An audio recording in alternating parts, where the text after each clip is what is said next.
Alright, another day, another video. Wala nang intro-intro. Pisahan agad natin to. Yan, nakita nyo, shock, sira ang bushing yan. Para ma-check nyo dyan, center stand mo lang yung motor, sabay gamitan mo 19mm yung axle. Habang naka-center stand yan, aangat-angat mo lang yan. Makikita mo, pagka gumagalaw lang ang swing arm, check mo na agad bushing mo. Ang mga senyales niyan, pagka rough road yung kalsada, matagtag yan.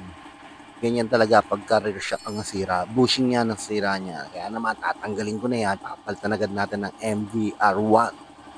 Yan, ganyan lang kasi sabi ng bossing matagtag daw pagka medyo rough road. So, sinignan nga natin. Yan, nakita natin yung bushing niya. Palitan niya. Ayan, tingnan nyo.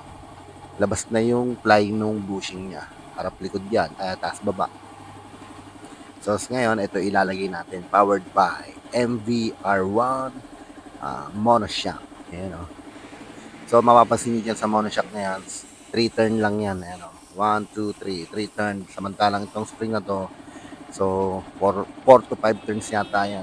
Kaya naman sobrang tigas niyan. Kaya ang versado talaga dyan, yung bushing niya. Unlike dito sa MBR1, pansinin mo, 95% alloy bushing. Dito naman sa kabila, 65% rubber bushing yan. Ayan. Tapos, ang tigas ng spring niya. So, ilang turn niya? 1, 2, 3, 4, 5, 6 turn. Kaya naman talagang versado talaga ang rubber bushing yan pagdating dyan sa shocks na yan. Kaya naman, dito tayo sa MVR1. Yan, alloy bushing. So, mas matibay siya. So, sa height naman niya, so, same lang yan ng stock. Alright.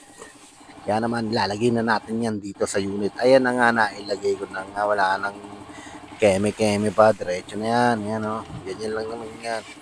Pag matagtag na yung likod at parang makaldag na, check nyo yan. Center stand nyo lang yung unit. Sabay galaw-galawin nyo, babataas nyo lang yung swing arm. Pagka umalog yan, matik yan, 100% bushing yan. Tundan nyo lang yung ginagawa ko kanina para ma-check nyo manually yung shock bushing nyo sa likod. Yan, ganyan lang, 19mm, tapos angat-angat mo lang. Yan, tignan nyo. Wala na yung damping niya, di ba? So, okay na yan. Ganun lang, pagka medyo makaltag, check nyo yung bushing, gamitan nyo 19mm, angat-angat nyo. Pag umangat yan, katulad kanina, matik yan, bushing yan. So, yan.